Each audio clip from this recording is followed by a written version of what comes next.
Alright guys, I found this Sega CD lot and I just wanted to show you what all came in it. First we have Soul Feast, and this is kind of interesting because the case, I don't know if you guys could see that, doesn't actually have a place for the manual. It just kind of hangs out there. So it's a little strange. We got Batman Returns. This obviously is not the original case, just the CD.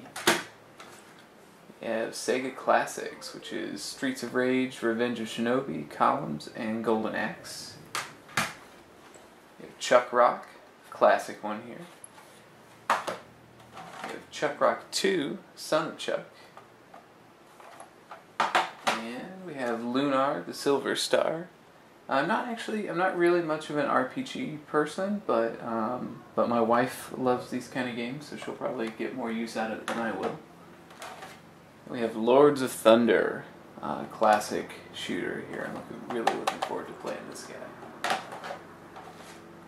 We have Soul Star. You notice this one doesn't have a manual, but this is the actual case, so maybe we can get a manual for that eventually. Sonic CD, a game that a lot of people will credit as being the best in the Sonic series. I haven't played it myself, so I guess I'll find out. We have Dragon's Lair. I kind of laugh a little bit about this one. I remember playing this in the arcades way back when, and honestly I didn't like it a whole lot, but I'm going to give it another shot here. Then Robo Aleste, another great shooter game. This is a follow-up to Musha on the Genesis, and also there's another Aleste game on the Master System. At least in Japan. I'm not sure if it was released in the States or not. Echo the Dolphin, another classic. I've got that one on the Genesis too. I'll be interested to see the differences. May just be sound differences, I'm not sure. Mickey Mania.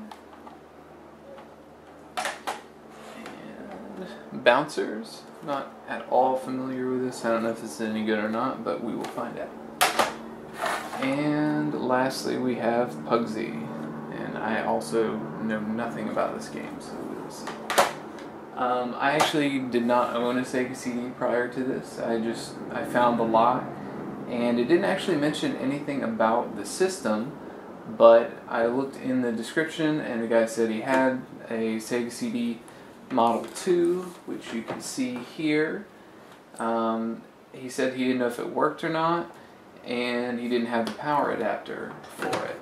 But I happen to know that the power adapter is the same as the Master System, so and I do have that. So I'm gonna give this thing a shot. You can see it's a little dusty in there, but we're gonna try to maybe blow the dust out and give this thing a shot and see if it works. Alright, so let's get this Sega CD hooked up to the old Genesis. This is actually my original Genesis from when I was a kid. This is the only system that I have that was the actual one that I had when I was younger. It's also, you know, cosmetically got a few more blemishes than some of the other ones. You can sort of tell I had it as a kid. And I also had the 32X. I was that one guy back in the day who had one. I bought it. I think I put it on layaway at Kmart. So yeah. So anyway, to hook these guys up, really all we need to do is just take this panel off right here. Make sure you guys can see that. And remove this little red thing that says "Do not remove." I don't know if you can see that. And we just slide this guy on just like so. And we should be ready to go. Alright guys, so now we've got the Sega CD hooked up. I know it's a little hard to see, but just bear with me. So let's put in a little bit of Soul Feast and we'll see if this thing works.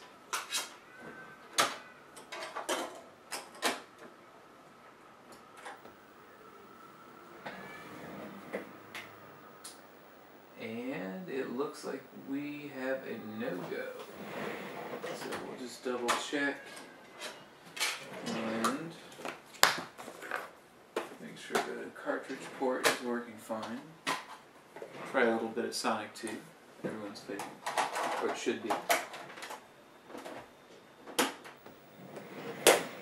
And you can see here the Sonic 2 seems to be working just fine. So,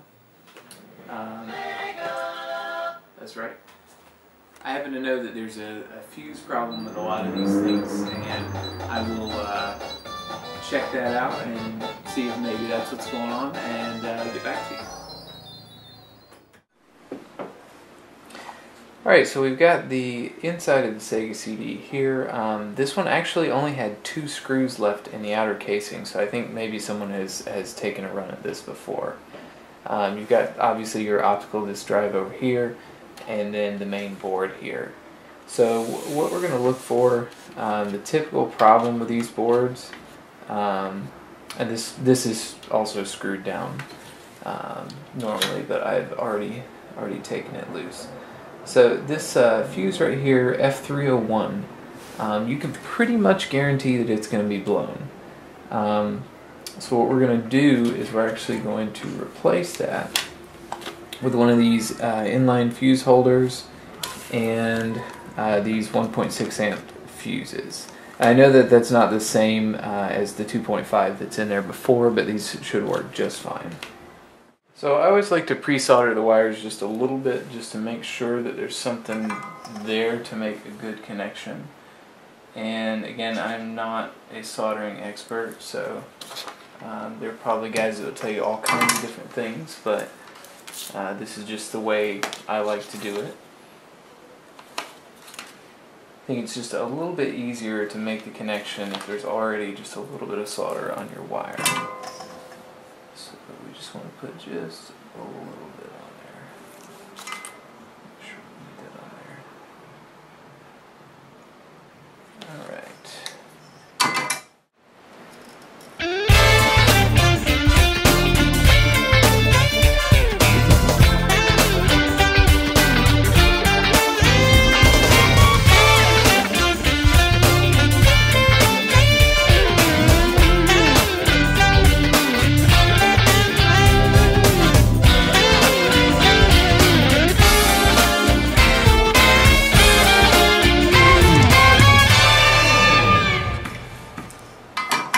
Okay, now we've got this guy soldered in, and I'll put this guy back together and we'll see if it works.